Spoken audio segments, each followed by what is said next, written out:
Einen wunderschönen guten Abend, guten Morgen und guten Tag. Now I started in the good old manner in German language, as you have seen it for ages not happening, my friends. Thank you that you are with us today and welcome wherever you are on your own screen across the world. Today, I have the pleasure, as my dear colleague and co-host Thomas is getting his furniture and his goods, which are delivered today for his lovely new house, on the right approach to get it in the right place in his new home. He cannot, unfortunately, participate, but I am sure he will join in the earliest moment when it is of possible chance, or he will edit afterwards some of the clips to our all advantage and pleasure. Welcome, Jürgen. Welcome. So I would like to introduce Jürgen Frisch a bit. He's a seasoned journalist with over 20 years of experience in the IT industry. Jürgen is the founder of the Redaktionsbüro Jürgen Frisch, which is more like editor's bureau based in Stuttgart, where he specializes in covering digital transformation, enterprise software, and emerging technologies. Before launching his own editorial office, Jürgen contributed to leading IT publications such as Computer Zeitung, IS Report, and Digital, the magazine for the Information Society. His work is widely recognized for its clarity, depth, and relevance in the fast-evolving tech landscape. His advantage is to get people to read what he writes, and that they not only read it, what he writes, but that they understand it. That is an advantage he has above a lot of other editors. Jürgen's current focus includes AI in business, compliance automation, and enterprise IT strategies, making him the perfect guest to explore how artificial intelligence is reshaping corporate workflows and communication. He is also responsible for featured content in some newsletter and is working as a moderator and also to be seen as expert keynote speaker. Again, join me in welcoming Jürgen Frisch to today's webcast. Thank you very much, Ralph, for your warm introduction. I have nothing to add here. Okay, we will touch several areas of Jürgen's AI experience and expertise. Coming from the journalism and writing area, we will start, but having also a private touch to the early days of AI application and making AI work or machine learning to his advantage. Jürgen has had an education and a training as a private pilot license owner, if I recall it properly, for a Cessna. Yes, this experience dates back to 2006. At this time, I was in a flight school and eager to get a private pilot license. And the use case was like this. The American Federal Aviation Authority offers lots of good content for free. Mm-hmm. One example is the Pilot's Handbook of Aeronautical Knowledge. This was one of my sources to prepare for the written test. What I did was I loaded this handbook as a PDF file on my hard drive, and I had it indexed by a desktop search engine that was called Copernic. And then I could ask Copernic questions like, how do I get out of a spin? And if my prompting was good enough, the system pointed me to the page in the handbook where this maneuver was described. This was 20 years ago, and with the old desktop search engines, you most likely needed several approaches to have a good result. Today, prompting is obviously much easier. You ask a large language model in natural language, and it comes back with a natural language. And all I want to say is that the progress we see today is less than most people think than it is. As everybody, just adding to that experience, I found it most thrilling as I knew and recall Copernic, which was a real strong, good helping search engine to assist. As everybody is challenging us as moderators and journalists with the latest hype and buzz, please share some of our thoughts, your thoughts, especially on the ongoing wave of information on the topic, such as I would like to tease you with some critical questions on the AI hype, if this is all right with you. Yes, go ahead. Go ahead. Just before, one last word about aviation. My license is no longer valid. Oh, too bad. I had to quit purely for financial reasons, because in Germany, renting an airplane sets you back 300 euros per 1 hour, plus additional landing fees. And one day I decided I'm not willing, nor am I able to shell out that much of a money. But let's not deviate from our main topic, which is real life experience with AI. Yeah, we've seen billions invested in AI, yet many companies report limited measurable results. Even more claim not to see any ROI on their investments. And where do you see the disconnect between AI marketing of the vendors and actual business value in the real life? Well, the disconnect is just what you said. Software companies spend billions for the development of intelligent solutions. On the other hand, companies and users are just beginning to find value in AI. Mm-hmm. The user side is obviously much slower than the developing side from the software vendors. And also, the marketing is far ahead from practical values. Handelsblatt recently shifted its stance, calling LLMs as being overhyped and economically unviable. Do you agree that generative AI is being oversold in corporate context? Yes, I do think AI is oversold at the moment. Just to come up with some numbers, according to Handelsblatt, in this year alone, the 6 largest tech companies are expected to invest more than 360 billion US dollars in development. Okay. And compared to 2023, this is an increase of more than 120%. And the open question is, can AI deliver the promised value to the companies? If so, how will it do that, and when will this happen? Nobody knows. Yeah. Out of materials I had seen lately in our preparation, you quoted a chap I do not honestly not know, Jeremy Grantham, and checking his quote, there was every major technology had a bubble. Do you think we are currently in a so-called AI bubble? And if so, what might trigger its burst? Yes, I agree. Jeremy Grantham is an investor legend from the US.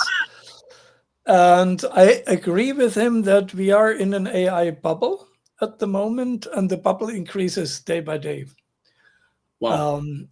Even tech giants like Microsoft and Google have a hard time at the moment to match their high AI expenditure with substantial sales. Mm-hmm. Most AI use, including mine, still happens in the free version of those tools. And to compensate for the fact that At the moment, very few people want to pay for AI. Microsoft recently rebranded Office 365 as Microsoft 365 Copilot. AI is bundled in here, and what a surprise, the subscription goes up by 30%. Ui, that's the number. Yeah. Well. Still, due to the slow adoption of paid AI use, OpenAI and other vendors say that they will suffer financial losses for years. At the moment, investors are pumping billions in those companies, and this could change very quickly. Looking in history, in recent decade, we saw several times periods that were called AI winter. And during those times, developers and scientists had underestimated the difficulties and were unable to come up with promising solutions quickly enough. Thus, the funding was cut back. As I said, this might happen anytime. And also, it is very likely that one day the bubble will burst, but nobody knows when this will be the case. I had some enthusiastic dogs in the neighborhood welcoming their boss, so to say. So I did not really had the opportunity to mute fast enough. So my apologies if you should have by any means heard some of the friendly welcoming noise. I would like to go for another question. Given the limitations of large language models in creativity and legal certainty, what types of AI applications do you believe are more promising for the real-world business use? At the moment, large language models get more than 80% of the press coverage, and everybody is talking about ChatGPT and so on. This makes it very easy to forget that the heavy lifting of optimizing business processes is achieved by algorithms in business applications. For example, supply chain optimization or improving customer relations. These systems have been around for decades, and AI is bundled in there. It's just that for the moment, those systems are less sexy than large language models. So they get the coverage. And on top of that, simple AI versions like machine learning are much cheaper to operate than a large language model. Maybe they are a better fit for a given use case. Interesting. Also, we have heard the artificial general intelligence buzzword and the so-called super intelligence, which are gaining traction. Are these distractions from more grounded, practical AI innovations like automation and data analytics, or is it another buzz? I think those are buzzwords that are heavily distracting from reality. Superintelligence presents itself as an advanced version of agentic AI. And already agentic AI is an advanced version of AI. Before companies can use those systems, they have to be very mature in artificial intelligence. And I think they need lots of experience that they gain in smaller projects. And there they hopefully develop a feeling what works and what doesn't work and what it's possible and what is not possible. If a company tries to skip those small steps, I think that they are likely heading into the danger zone. The danger zone is a critical aspect. Having reflected on some critical aspects, such as missing ROI, missing business cases, is it fair to say that organizations, the German saying is, das Kind mit dem Bade auskippen, that they oversell internally and externally what they can achieve, and that without preparation, they jump into the cold water and are surprised that nobody is capable to swim, or even worse, everybody is drowning because they were not prepared properly. Yes, this is a danger. As I said, you have to start with a small use case, and there you need to get experiences, and only then you can advance and take bigger projects. And as we will see in the next minutes, there are a lot of good projects out there, but they are hard work and it's nothing easy to achieve. So after the critical reflection, I would like to go exactly in some positive perspectives you brought with you from some real use cases. And I would love to start with the compliance bot story and positive experiences as EnBW, EnBW in German, an energy supplying company, selling with some brand names which are quite popular in the past, and some interesting approaches, better to understand the compliance bot. What was the initial motivation behind developing the compliance bot at EnBW? Let me just describe what the compliance bot is. Super, yeah, good start. This is a chatbot that collects employee questions about compliance. EnBW is an electricity provider, and its employees receive gifts from business partners. And according to their compliance rules, they are required to ask whether or not they may legally keep those gifts. And all those compliance questions are collected in a shared mailbox.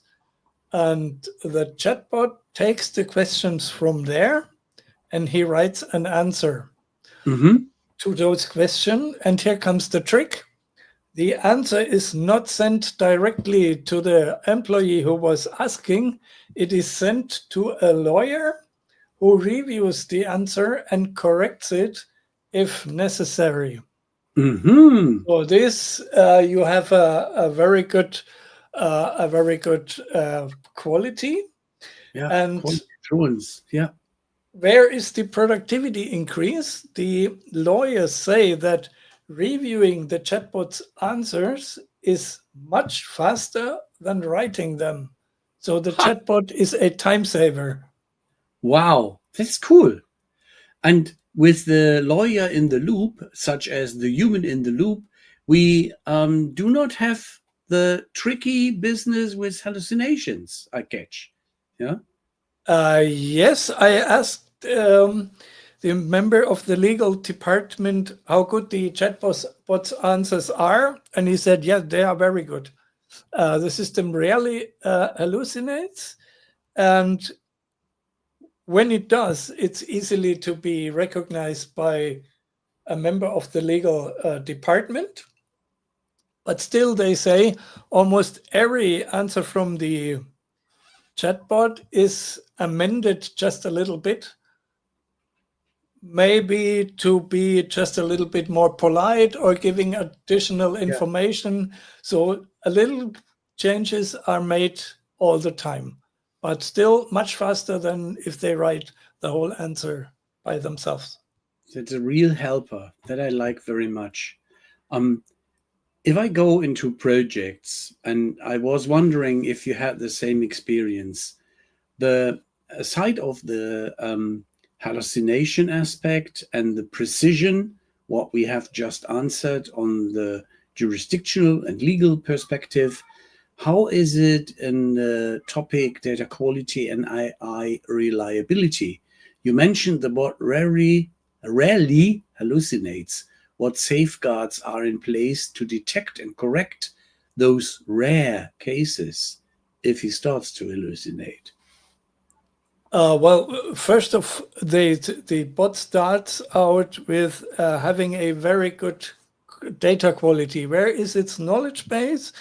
Its knowledge base is two databases that have been migrated to Dataverse, which is part of Microsoft Power Platform. And those two databases are, the first is the compliance regulation. The second one is all the questions and answers from the last 5 or 6 years, I think. So every year they have 1,000 questions. And the questions, including the answers, including all the corrections, are put in this database.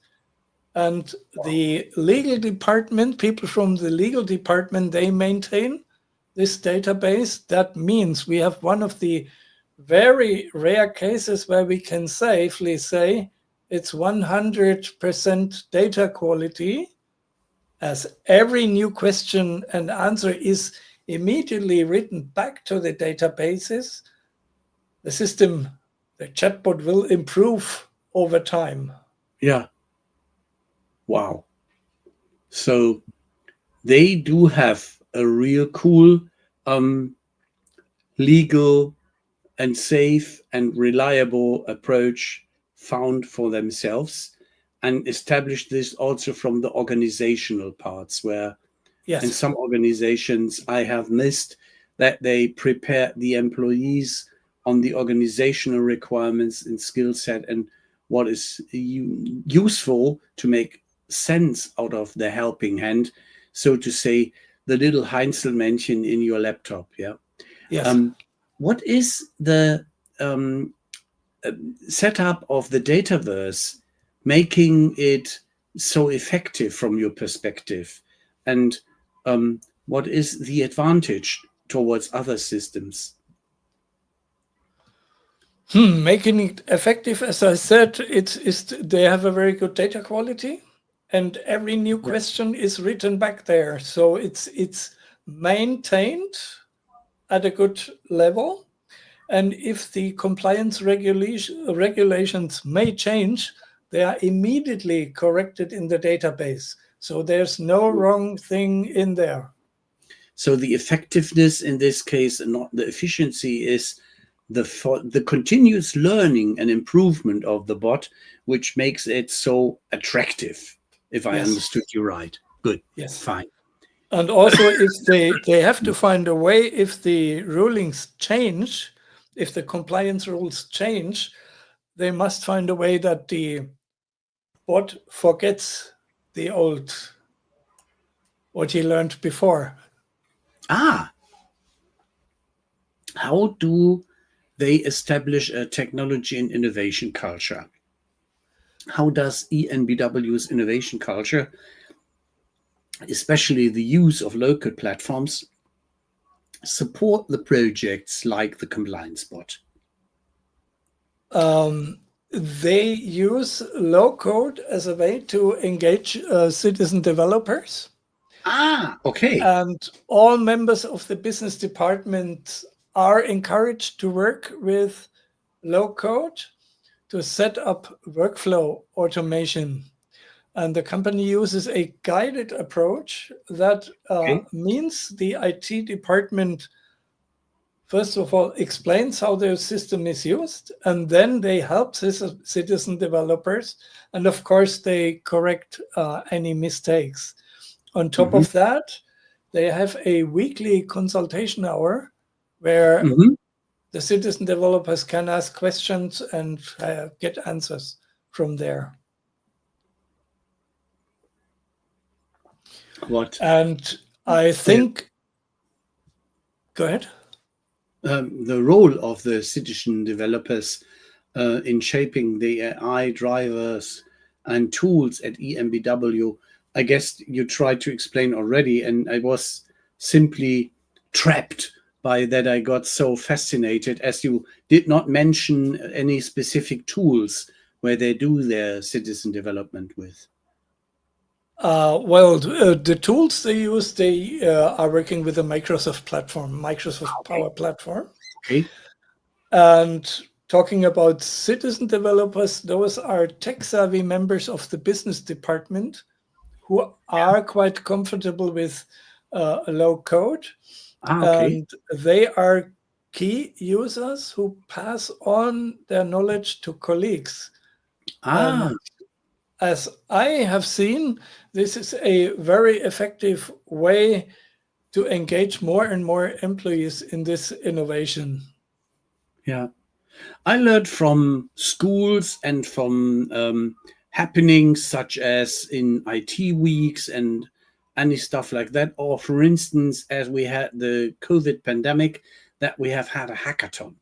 Can you share an example of a successful idea from the annual hackathon they had and made also in EnBW, where they have established such an innovation, let's say, think tank, and created such an event? What made it into production out of these idea generation hackathon? Compliance Bot is the prime example for that. That made it into production because this was invented in such a hackathon. And the electricity provider sets up once a year such a hackathon, and the employees are invited to come up with ideas for automation. The leading question here is, where and how could IT and AI help in your daily business? The 5 best ideas are developed into minimum viable products, and then they receive, I think, 50 man days for further development. Wow. That is really interesting. I would like to have Graham Robson, a big fan of our show, aboard, as he was also a guest. Given such a mismatch between hype, adoption ability, and applicable use, it feels like there is a tremendous competitive advantage available to those who can navigate and leverage AI. Exciting times, a democratic reset for business. Cards thrown up in the air. Who like that? Yeah? Graham, I agree very much. Those who are able to find value in AI are at a business, they have a business advantage. I will see. Yeah. Mm-hmm. I think we have a double-sided arms race. On the one hand, the IT industry, on the one hand, the IT industry is pushing out solution after solution, and on the other hand, companies are, at least some companies, they are eager to be the first to find value in those solutions. Yeah. Wow. Okay. As we have seen, the hackathon was one approach. If we see for legal tech and process focus, where do you have there some ideas? What is, for instance, the role of the legal tech engineer, and how does it differ from traditional legal roles? The legal tech engineer is a new position that I've seen for the first time in a company. This is a lawyer with some technical knowledge. One of his duties is that he finds and explores and evaluates new opportunities for digitization in the legal department.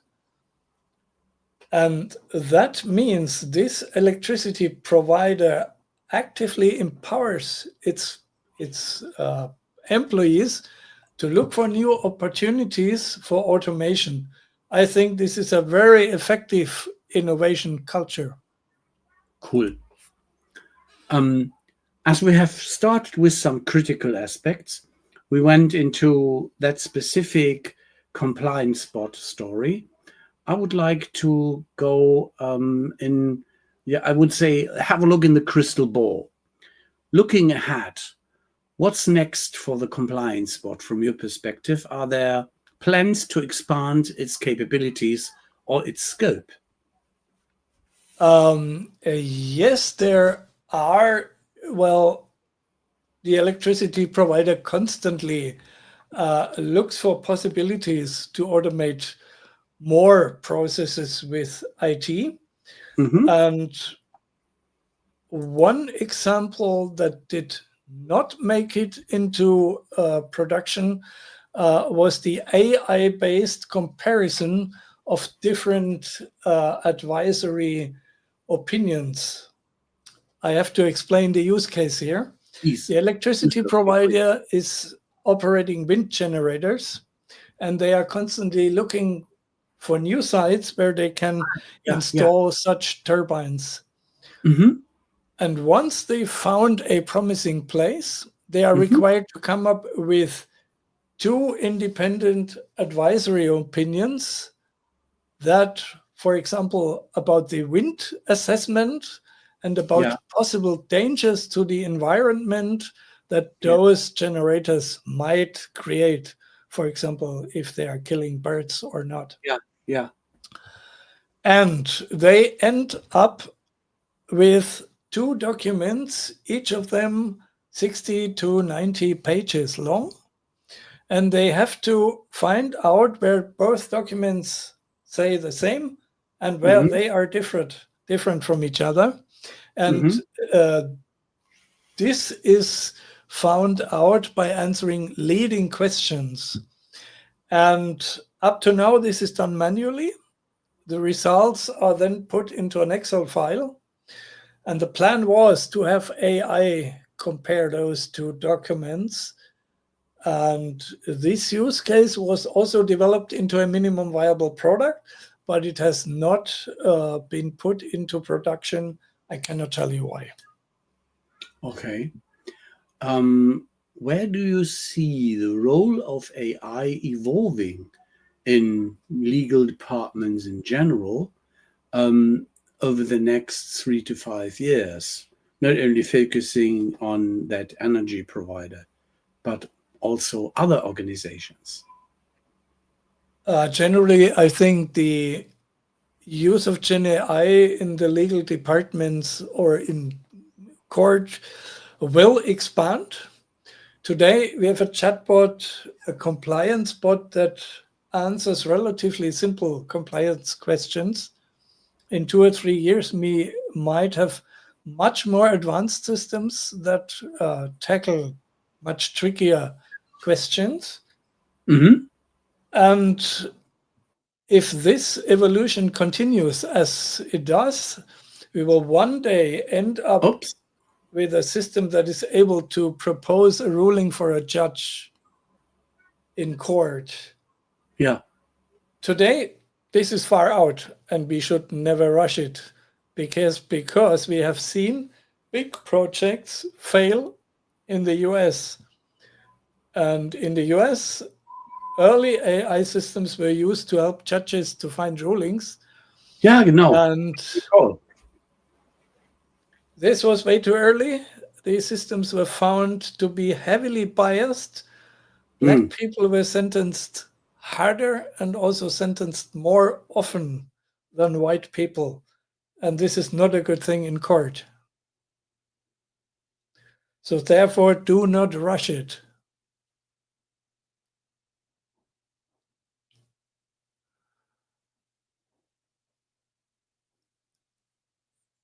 Okay, I think I see a freezing image here from you, Ralph.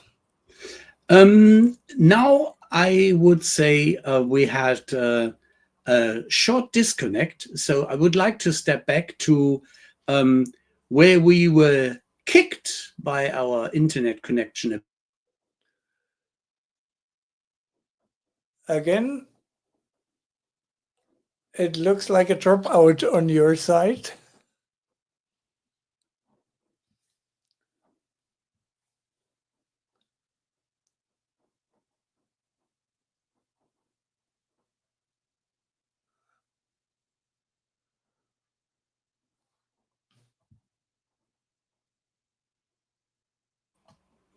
It is like I just wanted to intone the song Welcome Back.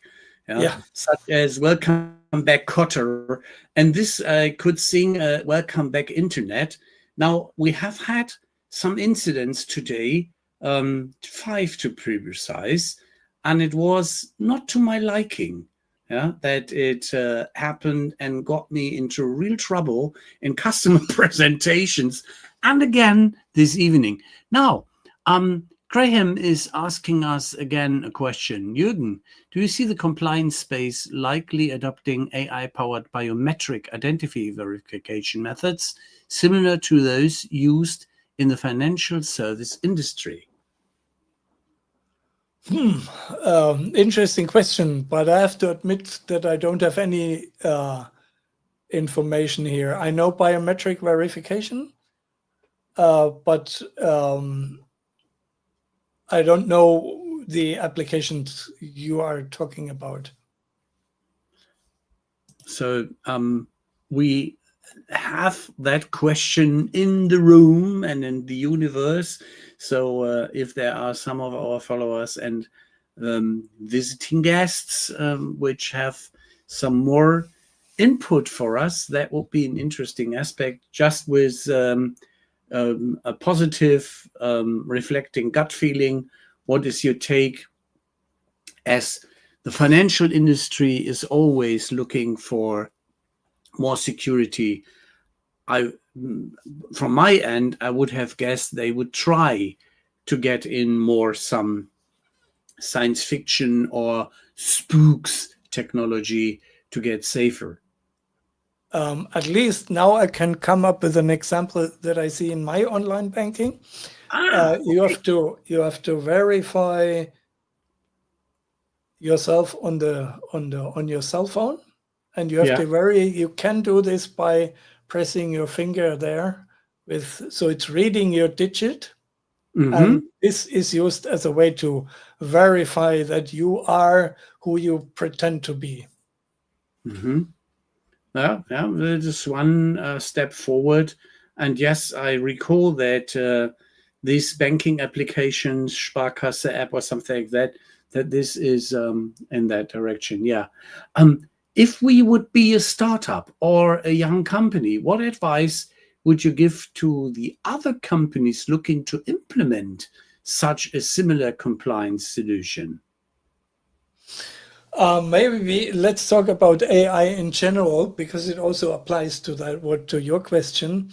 Absolutely. My advice is always start with a small use case. Yeah. Collect experience and then expand from there. And most important, make sure that human verification and correction is not only available, but it's used every time. Okay. Every then time. You have a safe game. Thank you for these also ongoing questions.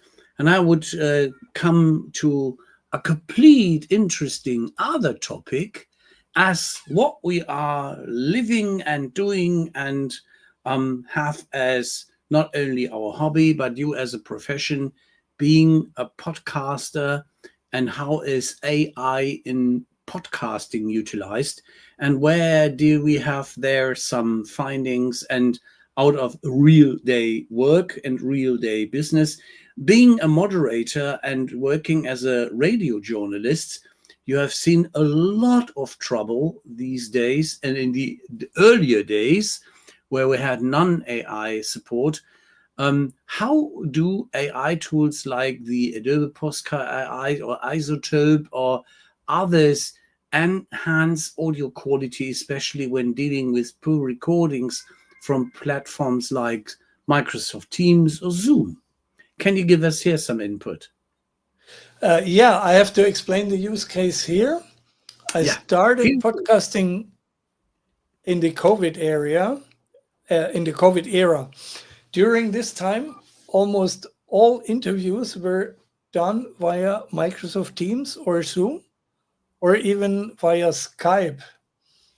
And all those services have a hard cut off in audio frequencies above 7,000 hertz, Yeah. or, God forbid, above 5,000 hertz. That sounds really muffled, much like the old telephones with rotary dials. Not a good sound for a podcast. That's a good one. I had to look for solutions to brush up that sound. And the first solution I found was called spectral recovery from isotope. Okay. And here, an algorithm in post-production detects the missing frequencies and recreates them according to a statistical model. This thing required manual interaction. The next evolution were systems like Adobe Podcast AI, Riverside FM, or in your case, StreamYard.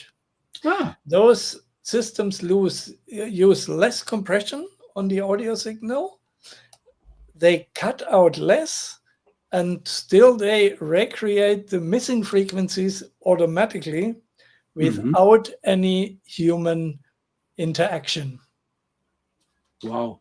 Human interaction is a good one, as Graham was so kind to rephrase your statement on what we had on the banking app, verification that you are who you say you are, and perhaps even human. So watch out that your sump is not cut off and keeps properly hot and warm. Elsewise, the malfunctioning of the banking application, if somebody wants to steal your phone, he also needs at least your thumb. Yeah. Or I think today's sensors can easily detect whether this is a living finger or not. Wow. So cutting away a finger doesn't help. Interesting. So this is to a certain degree then a mock-up, or let's say a fake, when we see these TV shows, criminal stories or Tatort, or while they are going with a smartphone to a dead body and let them do the face interaction, such as dead body, open the smartphone from the dead body, and this is properly working.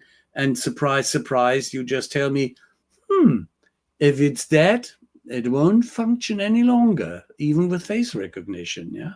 Well, perhaps the first 5 minutes or so it will work, because then your blood pressure is there. But after later on, no success. Yeah. So that's what I think, and those sensors have evolved. That is an interesting topic, but going back to better sound with less high quality recordings, you had also given me a very interesting document I read through, and I was wondering if you could go into some detail on what does Jesse McCune's statement, AI success depends on user skill, mean for podcasters in specific who rely on AI for production tasks? Well, Jesse McCune, to explain, he's a US-based podcast trainer, and recently he has become an AI consultant.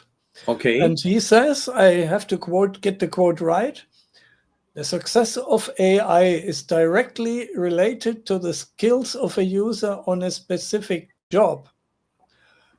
Relying on AI to compensate lacking knowledge often leads to poor results. We need a solid understanding of the work we want AI to do, and we need to be ready to jump in if AI misses the mark. And I think this applies to any Gen AI thing or to any AI application. Yeah. This is why I was teasing you a bit on that topic, such as get trained, get prepared, get a use case, like what is the job to be done approach, and how it can be performed in a smart way. Yeah. And also you have to say that With audio quality, if AI misses the mark, it just doesn't sound good. So that's not very pleasant, but it's not a real problem. In Yeah. other use cases, there's much more danger. Beyond audio enhancements, how are platforms like Riverside FM using AI to automate tasks like chapter creation, show notes, and social media content, such as automatic clip generation and something like that? The first step that all those podcasting platforms do is they transcribe everything that was said. Based on the transcript, then they create chapters, show notes, and also short videos for social media. Wow. My experience with Riverside FM is like this. The transcript is not the best I've ever seen, but it's workable. Mhm. Manual corrections are needed. This is an important step. After correcting the transcript, chapter creation and show notes are workable, and they need only very little correction. Where AI falls almost completely short is when it comes to creating video sequences based on the transcript. Here, tons of corrections are needed, otherwise these clips cannot be used. Mhm. And this is exactly where you realize that AI systems do not know at all what they are talking about. They are just statistical parrots, as Emily Bender put it. Emily Bender is an American linguist and professor at the University of Washington. Interesting. AI-driven parrots. I love that one. What ethical or legal concerns might arise from AI-generated video content based on audio recordings, especially in contexts like journalism's or court evidence or politics? Ooh! Yes, that's interesting because Riverside FM just announced that they have a new trick up its sleeve. They say that they will, in the future, generate videos to an existing audio based on still pictures. I have never seen that work in practice, but let's just pretend that this will Yeah. work someday. Then this is the perfect way to generate fake videos. I then expect that neither audio nor video may be used in court to prove something, because falsification is so easy. And if you think today, you have thousands of hours of Donald Trump videos. You can train an AI perfectly on that. After that, you write your own text and Donald Trump says what you have written. And the other system is giving you a lip sync video to that. This is dangerous. That is really critical.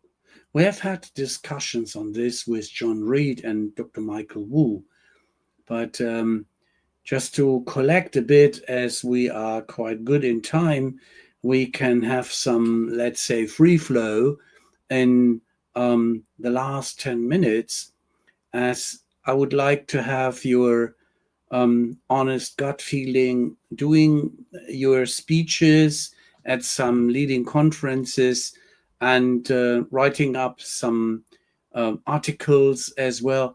Where do you see the useful approach on AI? Where do we see the benefit and where might we see the ROI? Okay, first up, where we see the benefit. Yeah. Gen AI is getting better at dealing with content. Yeah. You can use those systems to browse through large text things, and you can structure that. That's already working. And the ROI then, this is a different question, because this has to do how much you have to pay and how much you are able to pay for the use of AI. As I said, at the moment, I mostly use the free versions, so there's no ROI question. If I have to pay for that, like I said, Microsoft Office is all of a sudden 30% more expensive, then you have to the question, where is the ROI? Is it 30% better, or do I have just to have have to pay 30% more? And when it comes to a recommendation, I would like to reiterate a recommendation from Thomas, who is not with us today. Yeah. In December 2024, in his predictions, he said, or he wrote, to formulate KPIs and build a use case around them. Yeah. Identify the most pressing scenarios, build a prototype, and measure the outcome. From there, advance one step after the other. Yeah. I think Thomas hit the bull's eye here. Start with a small project, set up key performance indicators, and from there, keep evolving the solution. And as we described with that electricity provider, by all means, bring your employees on board and find some way to engage them into this project. Because otherwise, if you have those systems and nobody uses them, no ROI can be achieved. I was just reflecting on some earlier conversations and also our conversations we had on preparing the CRM Convo show. Do you think that journalists and moderators are a dying species, especially as from the perspective of a content creating aspect? No, I don't think that journalism is going away, and I do not think that journalism is going to be replaced by AI, because, as we said, or as Emily Bender said, AI is a statistical parrot, and the systems, when it comes to critical questions, the systems don't have any clue. It's a journalist's task to see what content is relevant, to see what content is relevant for his audience. This is what a journalist has to do. He may use AI, and much of my colleagues use that, to help him be more productive. But never, ever let AI be at the helm without human intervention or without correction. I guess that if John Reed would be in our audience, he would latest now act and send us in some comments. Fortunately, it seems that John is busy on some events, such are some other followers. But it is a good exercise to drive another interesting aspect. I follow up very much if I'm in CRM software selections and challenge often vendors, or from the other side, the potential customers which would like to see a new CRM solution established. Do they want to get rid of their salespeople by employing more AI tools, or what is their real, honest intention? I think AI can never replace a good salesman. It's just impossible. AI can be used to have your customer informed, for example, in the internet, and then you say, okay, this is what you're looking for. I give you some more information and asking you some more questions. But there is a stage where a salesman has to step in and say, okay, here's my customer. I know what he wants. I prepare an offer for him, and now I talk to him, because it's human to human. That is what drives sales, not machine to human. And you believe that the machine-to-machine conversations will not get as enthusiastic and benefit-driven like we have got it described by some American scenarios? I don't think so. At least, you are skeptical, Jürgen. How yes, come? I am. Yes, I am. I Because believe it's all about building trust, and building trust means is achieved by human interaction and not by a statistical parrot. there is some vendor in the United States which has trust very much written in its mission statements and has it always on his lips. And he has also talked about how much benefit he can create by utilizing or getting his customers utilizing solutions driven by AI. And they just pushed out through the media channels yesterday their press release where they stated that Chief Revenue Officer is getting a big helping hand by their AI solution to create a lot more benefit. So it is an interesting testing example to see this in the upcoming future or latest as their yearly event in October, November, I would guess, where they prove or not prove how much real benefit they can deliver. And it is always the case that I would love to see the proof before I become a believer. Yeah. So I stay with you in a positive attitude, but critical positive attitude, to see what might work out and where we will have these cases. Having said that, I would like to have just a final opportunity for you to give some tips to interested pod or webcasters where to start, what to watch out for if they start their podcast utilizing smart AI. Well, as I explained before, the days of bad audio in podcasting are over. We have widely available solutions to improve the sound. So today, much more important than audio quality is the connection of a podcaster to its audience. This connection may be triggered by social media like LinkedIn.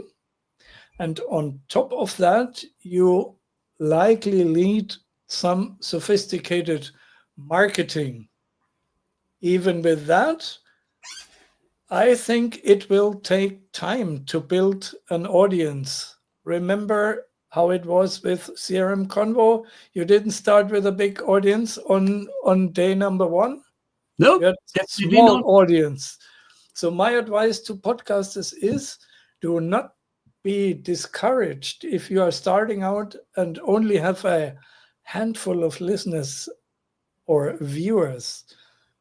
Consistency is key here. Keep doing it, and one day you will have your desired audience.